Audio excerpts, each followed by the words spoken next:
Hello again everyone, Larry Satchwell here today with this Fix-It hat on.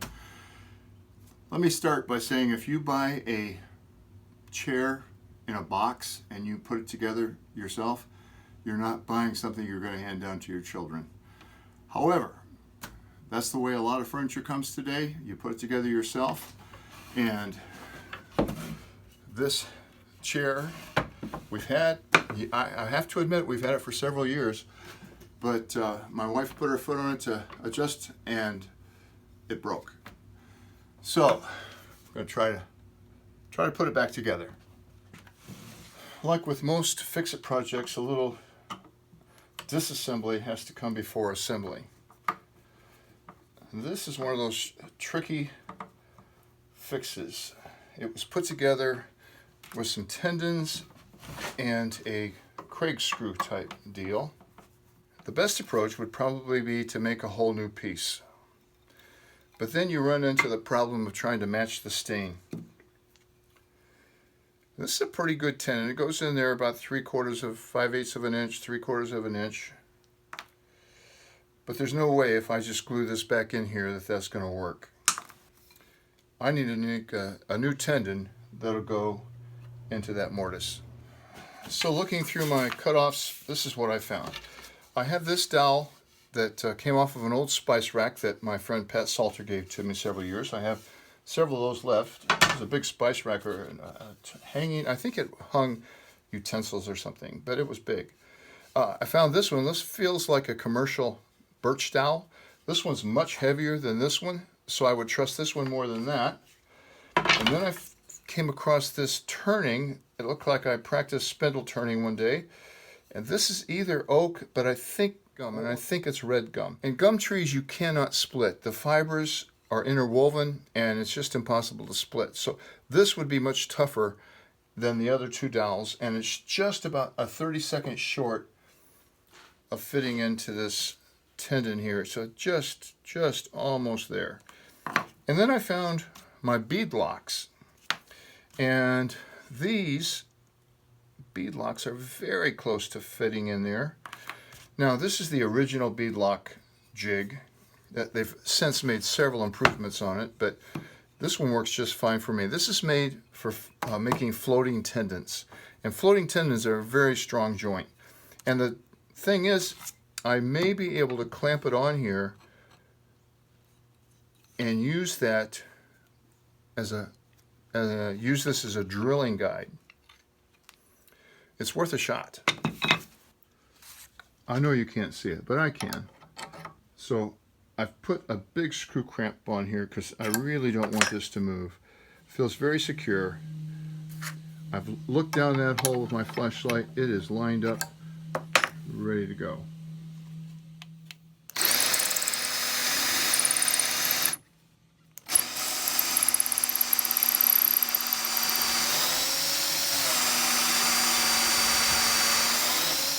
Now to set the other one up the same way.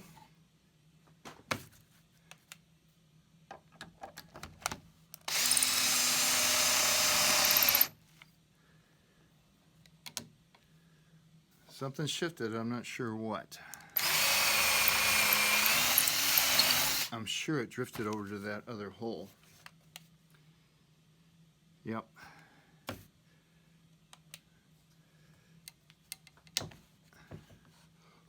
Not bad though.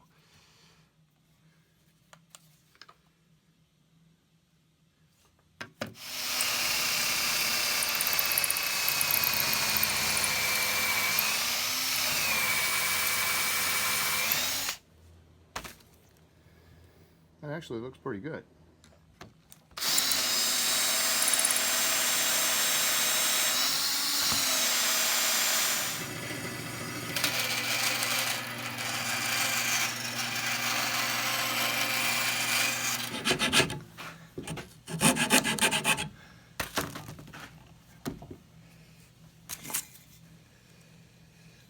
You know what, I think I might go to, that is so much closer. I'm gonna give this a shot.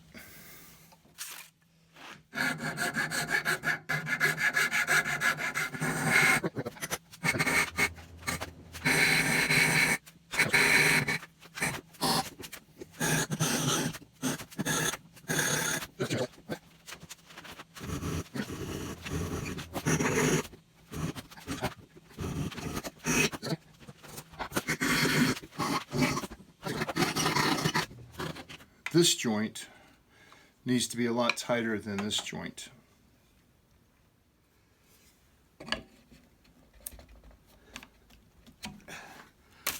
Getting close, but I don't want it so tight that it splits this piece.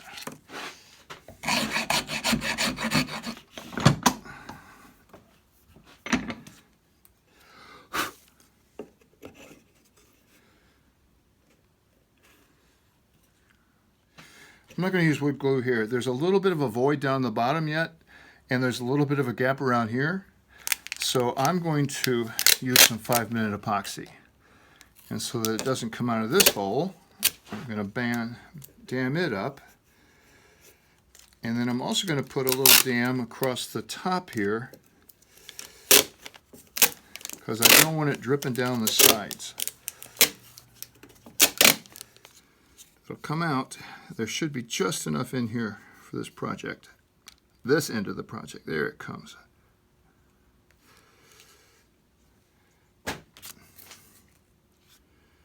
Little impurity.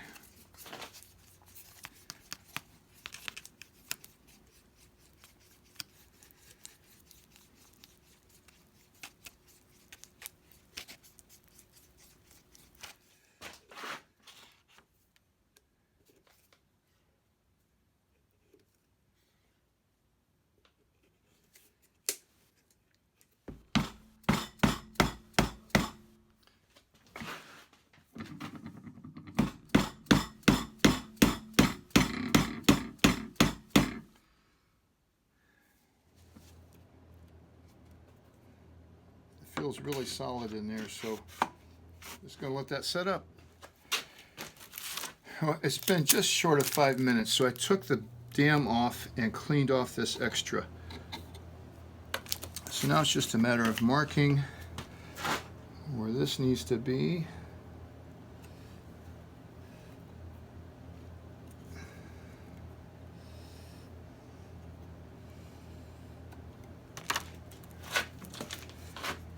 Sawing that off.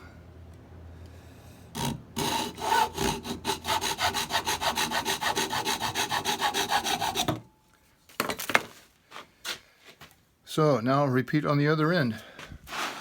So the original place where the screw is in is filled with epoxy now. So I'm going to re-drill it with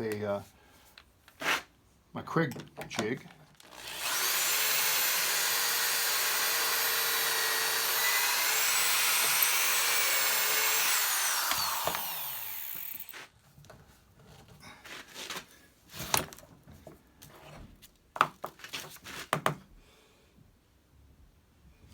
Looks good, and unlike the others, the screw that came out of here, which was a bugle head type screw, I'm going to use a Craig screw in its place because that'll give it more support than a bugle head. And by bugle head, I just mean that this is flared out here like a bugle or a funnel. Craig screws are flat, so they press against it. And I can see that this tendon comes all the way past where I was, so ready for some assembly. Now, unlike before, I am going to put a dab of glue in here.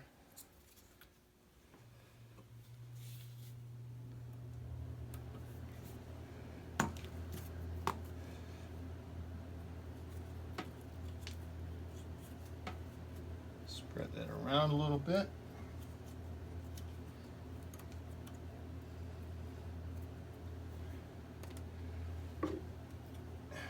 Get the patina side up. You can spread these apart as you need to.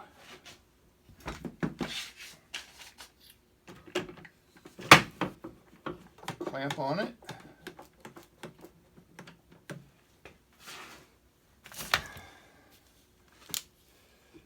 And insert the Craig screw.